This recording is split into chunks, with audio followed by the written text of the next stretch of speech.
Hello, children. This is Grandma Carla, and I'm back with some more stories of the Pilgrims.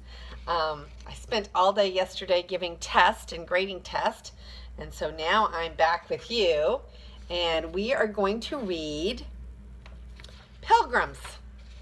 We talked about for conscience sake, and we talked about meeting in secret, and things are getting pretty exciting here. But remember that they are now going to have to leave. And they said at the last of For Conscience Sake, they said, we are pilgrims now, and we will wander on until we find a home where we can serve and worship God freely. So this little chapter is about pilgrims. The next night, the stars looked down upon a strange sight. On the shore of the sea, near a large city, a group of pilgrims waited for the ship which was to carry them to Holland. It grew very late. One by one, the lights of the city went out, and all was dark and still. Even the little waves seemed to speak in whispers as they crept up to the shore. On a wooden box sat a mother with her baby asleep in her arms.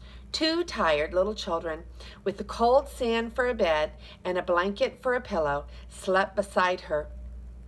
Some of the older children were too excited to sleep. They amused themselves by throwing pebbles into the water or playing in the sand. Others of the company sat on boxes or on the sand, talking in low tones. They did not speak about the homes and the friends they were leaving. That would make them too sad. They talked of better times when they would have in their new homes.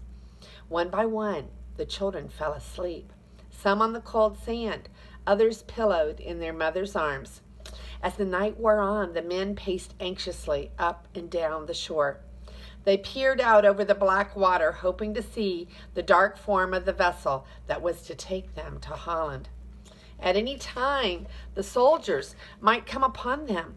Every minute they waited on the shore added to their peril.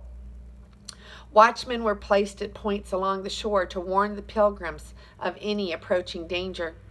A terrible dread was sinking into their hearts. What if the ship should not come at all? What if the soldiers should suddenly swoop down upon them?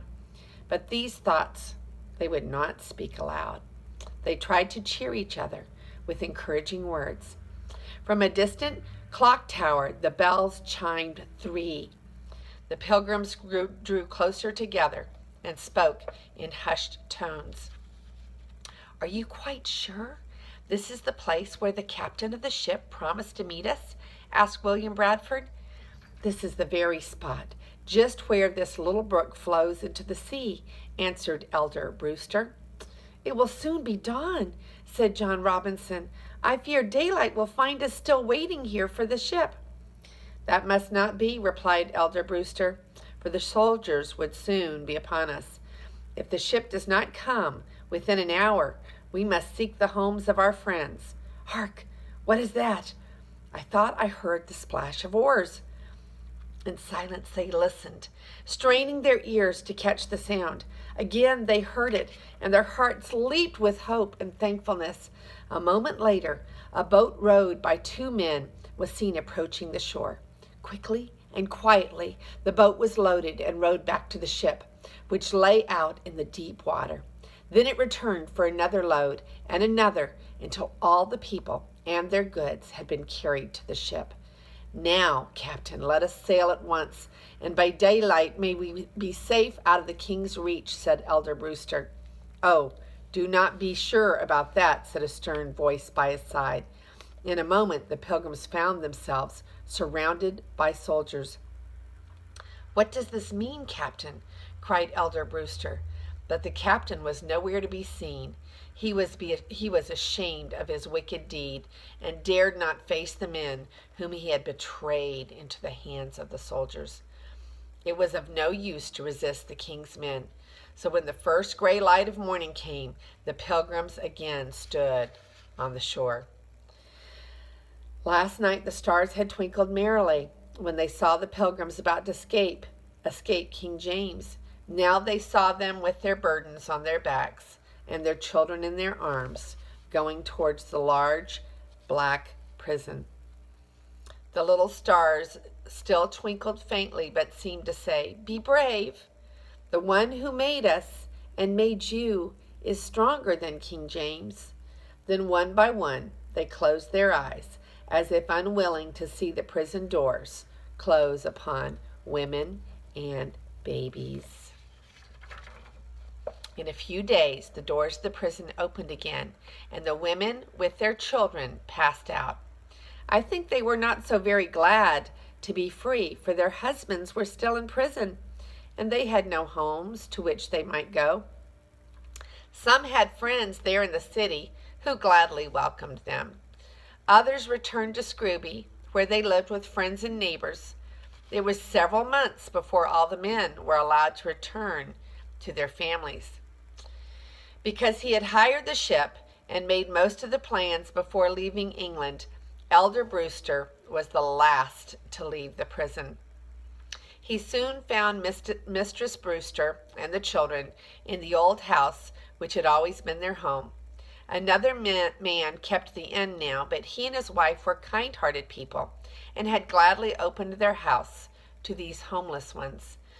"Jonathan seems 2 years older than he did last fall," said his father that night after the children had gone to bed. "Yes, Jonathan is quite a man for his 13 years. He helps care for the horses and does many errands for the innkeeper. The girls, too, help around the house, that they may not be a burden to these kind people. Tomorrow we will look for a little home of our own, where we can be comfortable until spring," said Elder Brewster. "And what shall we do in the spring?" asked Mistress Brewster. "Go to Holland," answered her husband.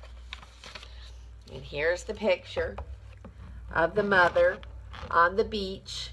So many mothers with so many little children on the beach waiting for a ship, which turned out to be a trick. On a wooden box sat a mother with her baby asleep in her arms.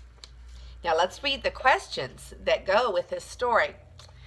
Number 1, how were the Pilgrims planning to get to Holland? There, a little bit of light there. Number 2, why were they worried when the ship came so late?